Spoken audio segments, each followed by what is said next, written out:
जैसे भगवान शिव ने जब ये देखा कि पार्वती जी ने श्री रामचंद्र जी का रूप बनाकर ना सीता जी का रूप बना करके और श्री राम की परीक्षा ली थी, और श्री राम ने उनको पहचान लिया था कि आप तो दक्ष पुत्री देवी हो, आप सीता नहीं हो।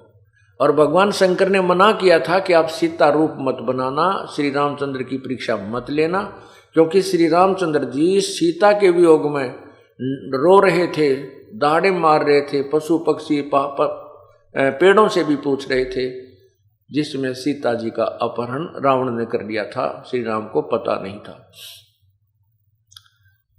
उसमें भगवान शिव ने कहा था, पार्वती ने पूछा था ये आदमी क्यों रो रहा है।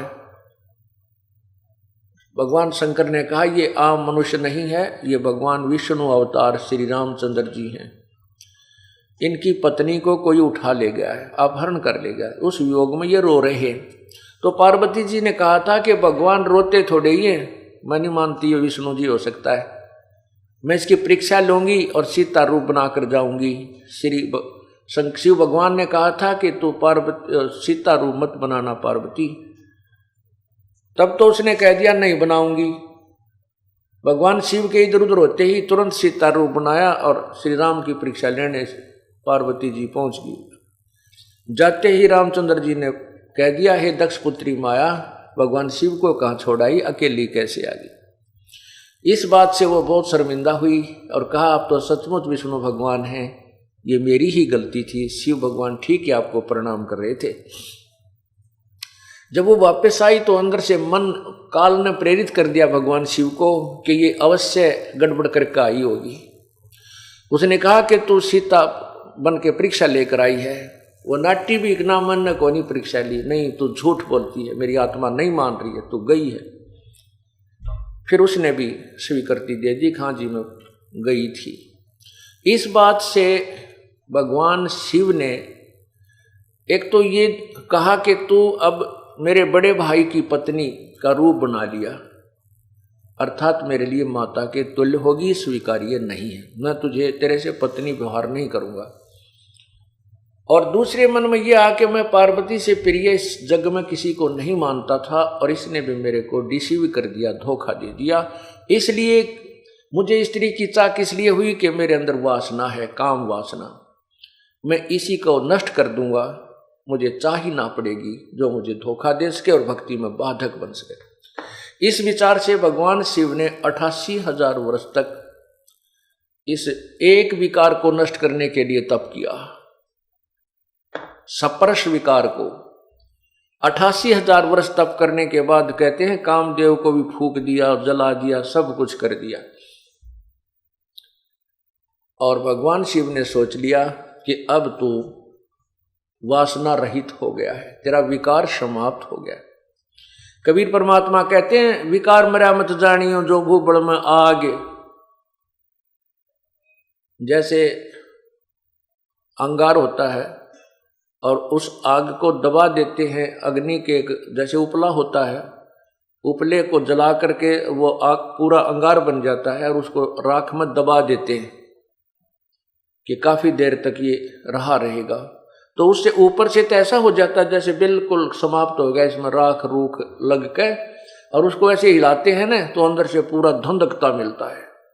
तो परमात्मा ने कहा है कि विकार मरे मत जानियो जो भूबड़ में आग, पहले से भी तेज धंधकती पावेगी। कैसे ना, जो साधना तुम कर रहे हो उनसे नहीं मरेंगे, उनसे तुम मान लेते हो कि हमने कुछ सफलता प्राप्त कर ली, लेकिन वो सफलता नहीं, वो तो दुबक गया है तुम्हारा, जो दबा है थोड़े से दिन तक। और जो सतनाम और इस विधि से जो साधना की जाती है, ये परमानेंट ट्रीटमेंट कर दिया जाता है। अब काल भगवान जो ज्योति निरंजन ब्रह्म है, उसको चिंता बनी रहती है कि यदि ये मानव या प्राणी अपनी वासना को कंट्रोल कर लेंगे तो संतान उत्पत्ति कैसे होगी, और संतान उत्पत्ति नहीं हुई तो मैं 1 लाख मानव शरीरधारी प्राणियों के शरीर के मैल को कैसे खाऊंगा।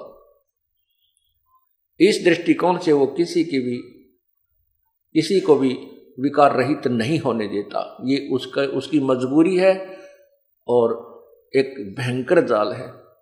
तो कुछ दिनों के बाद उस काल ने प्रेरणा कर दी भगवान शिव के अंदर कि मैंने सुना है कि जिस समय हमने सागर मंथन किया था, सागर मंथन के समय कहते हैं मैंने तो विष ले लिया था, मुझे तो नशा बन गया था, ध्यान नहीं, और राक्षसों ने अमृत के कलश को ले लिया था।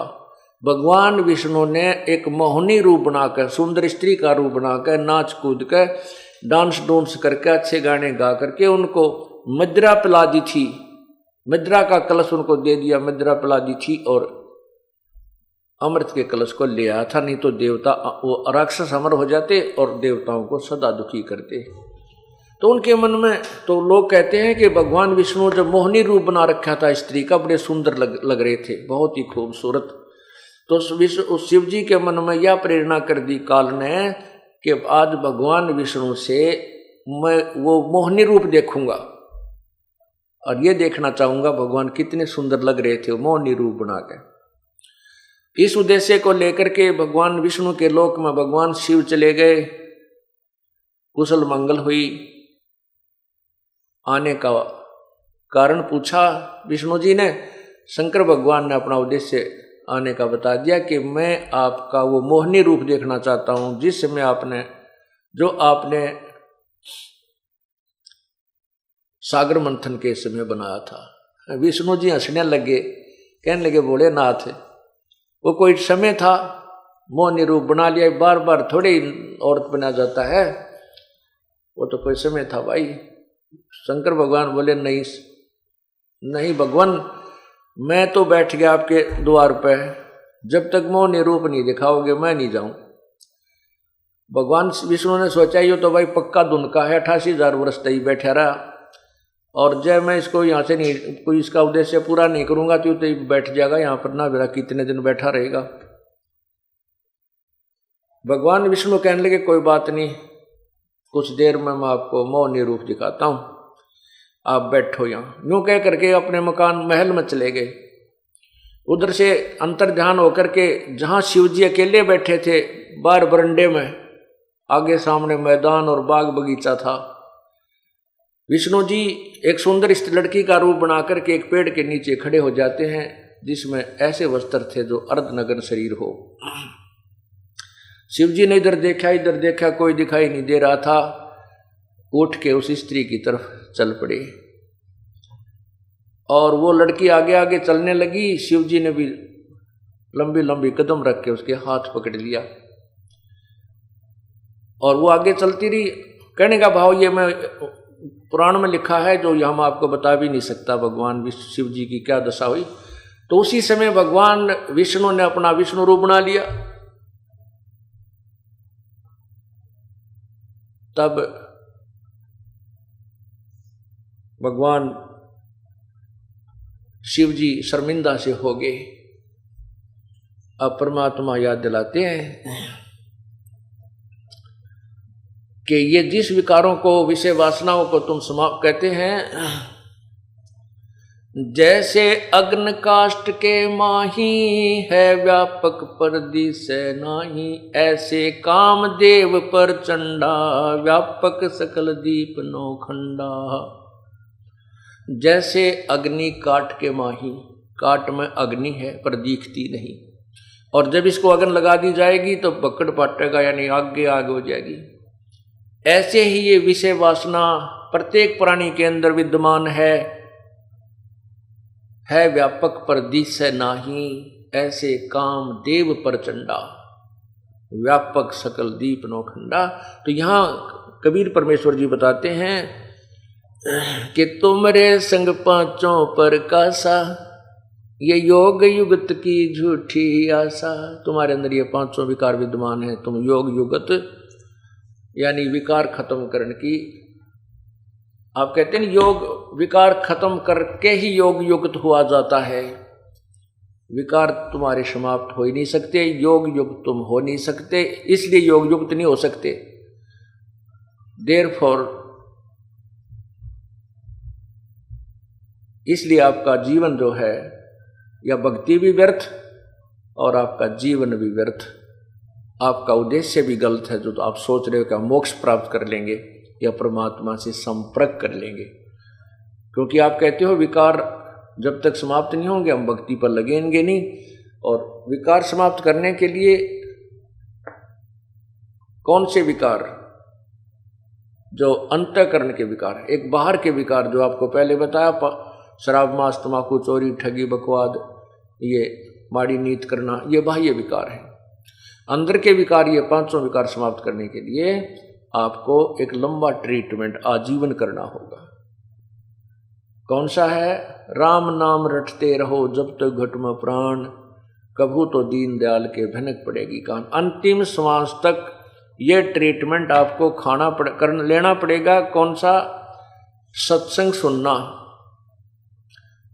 और धर्म यज्ञ, ये पांचों यज्ञ करना, परमात्मा का जो मंत्र है इन तीनों मंत्रों का जाप करना। और इस प्रकार आप इन विकारों से रहित रहोगे, परमात्मा प्राप्त कर सकते हो।